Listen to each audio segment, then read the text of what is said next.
Well, hello out there, Internet, and welcome to Required Reading, the only place anywhere on the Internet that's dedicated to making you a well rounded 21st century warfighter.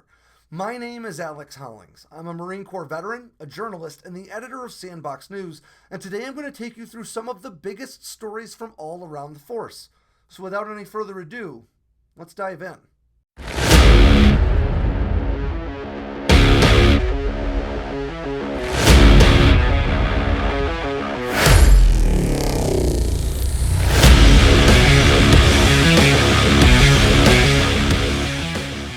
Our first story this week comes straight from Marine Corps Recruit Depot, Parris Island. My old stomping ground and obviously the only place on Earth that can make real Marines. I am just kidding, West Coast folks. You guys are fine. This story is about a recruit named Austin Farrell, who Parris Island is calling the deadliest recruit ever to pass through their rifle range. Now, if you're not familiar with the Marine Corps Rifle Qualifications course, you should know that it is widely considered to be the most difficult basic marksmanship course anywhere in the American Armed Forces. And it includes shooting from the standing, kneeling, and prone positions at distances of up to 500 meters. Now, this young recruit grew up building rifles with his dad and shooting at distances of up to a mile, so it makes some good sense that he would do well on this course. But you still may hear old-timers like me cracking jokes about how we used iron sights, and these young bucks coming up now are using RCOs, or optics, with magnification. The truth is, the fundamentals remain the same pretty much regardless, and this is still one heck of an incredible accomplishment.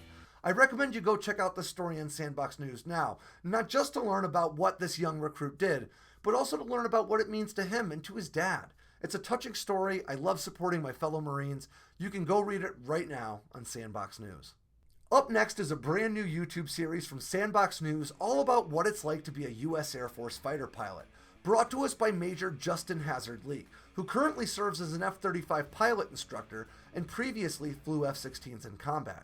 Now, Justin knows all the ins and outs of being a fighter pilot so well that now it's his job to teach young guys how to do it. And he is bringing that same dedication and expertise to this series on YouTube.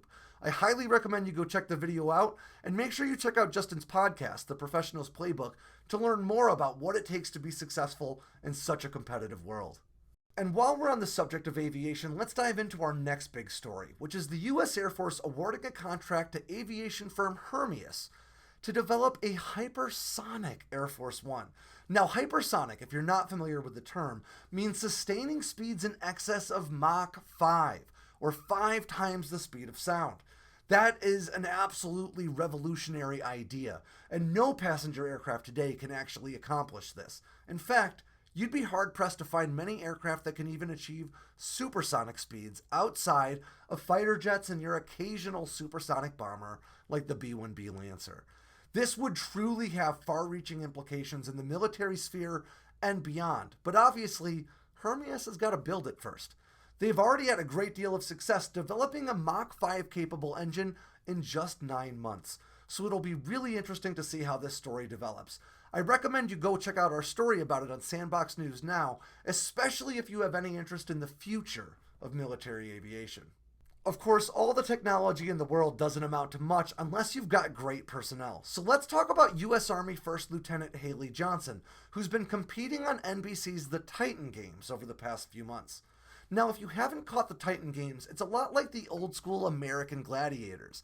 It's hosted by Dwayne "The Rock" Johnson and includes some positively grueling physical challenges.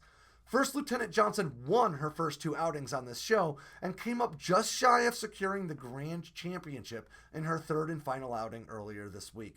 I could not be more impressed by Lieutenant Johnson's performance. I love rooting for my fellow service members, and it's just genuinely a great story. First Lieutenant Johnson unfortunately lost her father just recently, and that really helped motivate her to put it all into this competition. I recommend you read our article about it on Sandboxx News now, and go back and check out her performances on YouTube. We included one in the piece. Of course, eventually everyone's time in uniform comes to an end, and that brings us to our next story, which is 3 tips for transitioning out of the military that you may not have heard before, by former Army Ranger and author Luke Ryan.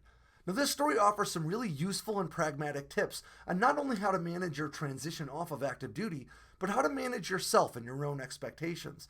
It's really important to remember that we're all scared as we transition off of active duty. But like all the challenges that you've faced before, you can handle this one. And this article will help equip you to do so. I highly recommend you give it a read. You can find it on Sandboxx News right now.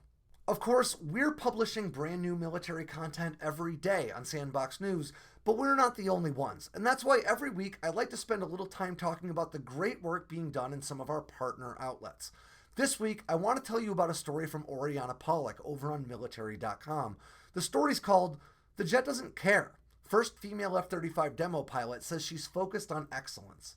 Now, this story does focus on Captain Kristen Bayo-Wolf, who is the first female F-35 demo team pilot, but it goes on to discuss other women who are flying the most advanced fighter jet ever to take to the skies. I've got a personal stake in thinking that this is important because my wife once told me that when she was growing up, no one ever told her she could be a fighter pilot. And that just genuinely breaks my heart. I love that this story focuses not just on Captain Kristen Wolf, but also on all the other women that are serving in the U.S. Air Force and other branches flying this jet. It's great to focus not just on the women that are serving today, but on the next generation of female aviators that will come thereafter. And I could not recommend you read this article enough. You can find it right now on military.com. And that about does it for another edition of Required Reading. I want to remind you that this month we are reading Meditations by Marcus Aurelius as our non-internet required reading of the month, and we're going to stick with it for a few more weeks here. Make sure you like and subscribe down below, leave me a comment, I read them all, even the crazy ones, and check out sandboxnews.com every day for the latest in military news, entertainment, and motivation from all around the force. As always, thanks for stopping by.